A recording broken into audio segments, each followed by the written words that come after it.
The Mediterranean sun cast golden ribbons across the turquoise water as I stood on the balcony of my beloved beach house, watching the waves kiss the shore. This wasn't just any property. It was my sanctuary, my late husband Richard's final gift to me, a place where our family had built decades of memories. I'm Margaret Sinclair, 72 years old, and I thought I knew what betrayal felt like when Richard passed 5 years ago. I was wrong. It started 3 months ago when my son James and his wife Elena came for their usual summer visit. Elena had always been different from what I expected. She was glamorous, ambitious, a successful real estate developer with designer clothes and expensive tastes. When James introduced her 7 years ago, I'll admit I had my reservations, but she made my son happy, and that's all a mother wants, right? Margaret, Elena said that afternoon, her perfectly manicured nails tapping against her champagne flute. I need to talk to you about something important. We were sitting on the terrace, the one Richard had built with his own hands, overlooking the private beach. The air smelled of salt and jasmine. Of course, dear, I replied, setting down my book. My parents are struggling, she began, her voice catching. Dad's business failed, and they're about to lose their home. They have nowhere to go. Margaret, nowhere. My heart immediately softened. Despite our differences, Elena had always spoken lovingly of her parents. I'm so sorry to hear that, I said genuinely. How can we help? Elena's eyes filled with tears, the first time I'd ever seen her cry. They need a place to stay. Just temporarily, until they get back on their feet. Maybe 6 months, a year at most. Well, our guest house in the city is available, I was thinking. She interrupted, her voice barely a whisper. What about here? My breath caught. The beach house. You spend most of your time at your townhouse anyway? You said yourself you only come here a few weeks a year now, sitting empty, Margaret, while my parents are suffering. The logic was sound, but something in my chest tightened. This was Richard's and my place. Our escape. Our love story written in every sunset, every shell collected, every laugh shared. But as I looked at Elena's desperate face, I thought about what Richard would want. He was always generous to a fault. Let me think about it, I said. That night, I didn't sleep. I walked through every room, touching the walls, remembering. The kitchen where Richard and I cooked terrible pasta and drank excellent wine. The bedroom where we watched storms roll in from the ocean. The living room where James took his first steps. By morning, I'd made my decision. Family helps family. That's what Richard taught me. They can stay, I told Elena the next day. Tell your parents they're welcome here. Elena threw her arms around me. Thank you, Margaret. Thank you. You're saving their lives. We agreed on the terms, 6 months rent-free, while they got back on their feet. I'd visit with advance notice. Simple, clean, generous. Except nothing is ever that simple. 2 weeks later, I decided to make a surprise visit just to drop off some family photo albums I thought Elena's parents might enjoy. It was a Tuesday afternoon, sunny and perfect. As I pulled up the long driveway, my blood ran cold. The property was transformed, unrecognizable. A massive banner hung across the front. Azure Dreams Luxury Resort and SPA opening. Soon construction crews swarmed everywhere. The garden Richard planted was torn up. Workers were building what looked like a pool complex where our intimate patio used to be. The private beach had cabanas and lounge chairs lined up like soldiers. I sat in my car, shaking. A man in an expensive suit approached. Ma'am, this is private property. Construction area. Private property. My voice came out strangled. This is my property. His face changed. Oh no. You must be Miss Sinclair. What is happening here? He looked genuinely uncomfortable. Ma'am, I think you need to speak with Elena Sinclair. She hired us to convert this property into a boutique resort. We have a signed contract and permits. The world tilted. I drove straight to James and Elena's penthouse, my hands gripping the steering wheel so tight my knuckles were white. I didn't call ahead. I didn't want to give them warning. Alina opened the door in a silk robe, champagne in hand. When she saw my face, her smile vanished.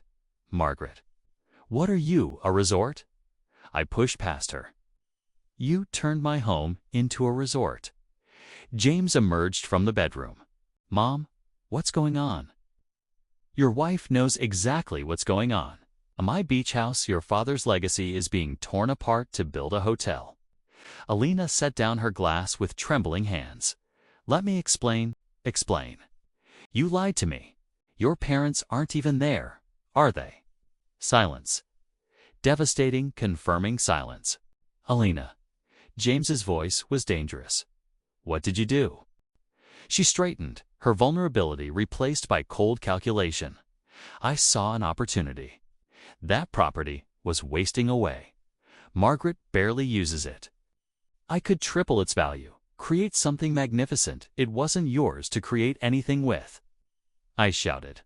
"I welcomed you into this family. I trusted you with my most precious place, and you betrayed me." "Betrayed you?"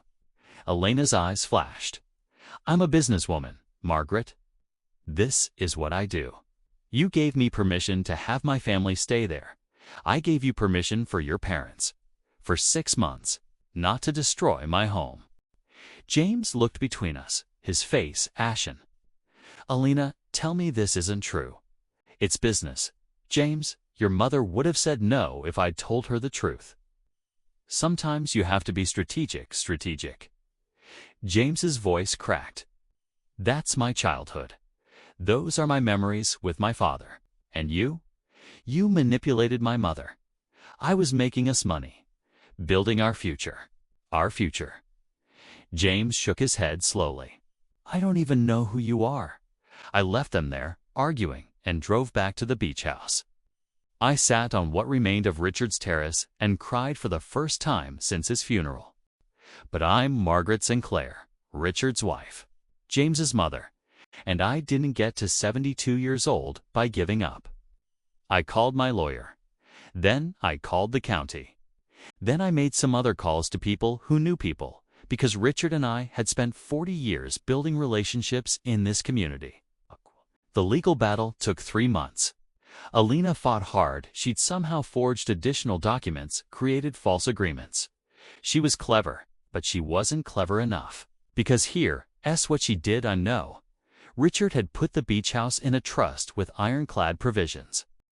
Any commercial use voided any temporary residential agreements. Alina had signed a document she clearly never read. The construction stopped. The permits were revoked. And Alina faced fraud charges. James filed for divorce. But this is where the story takes a turn that even I didn't expect. 6 weeks after the lawsuit settled in my favor, I received a letter, handwritten, from Alina. "Dear Margaret, I know you have every reason to hate me. I destroyed something precious. I lied. I manipulated. I became exactly the kind of person I never wanted to be. The truth is, my parents are struggling. They just lost everything last week after all this happened. I was so focused on building empires that I forgot to help them build stability. I lied to you, and karma came for me in the cruelest way. I'm not asking for forgiveness. I don't deserve it. But I am asking you to know that losing James, losing my integrity, losing the respect of the one woman who gave me a chance, despite her reservations, that's a price I'll pay forever. I'm sorry, Margaret. I'm so deeply sorry, Alina." I held that letter for days. Alina always said that people who hurt us are often hurting themselves most of all. I made a decision. I called Alina.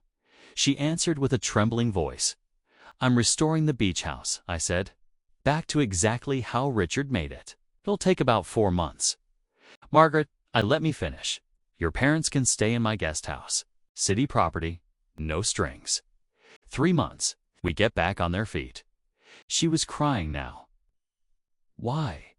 Why would you do that after what I did?" "Because holding on to anger destroys the person holding it. Because your parents didn't betray me, you did. And because Richard would want me to remember that sometimes people make terrible choices when they're desperate. It doesn't make it right, but it makes them human. I don't deserve this. You're right. You don't. But maybe that's what grace is, giving people what they don't deserve, so they can learn to become who they're meant to be.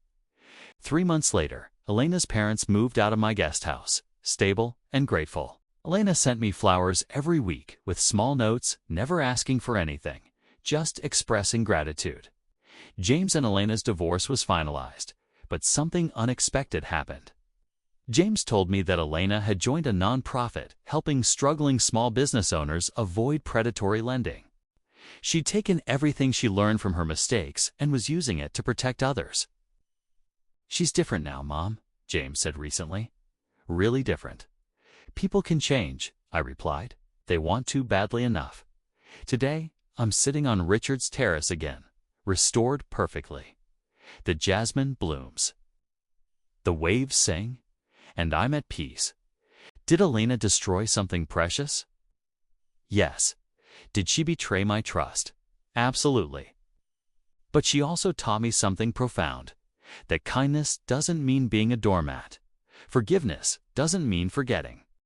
And sometimes the most shocking thing that can happen after betrayal is finding your way back to grace. My beach house is mine again. My memories are safe.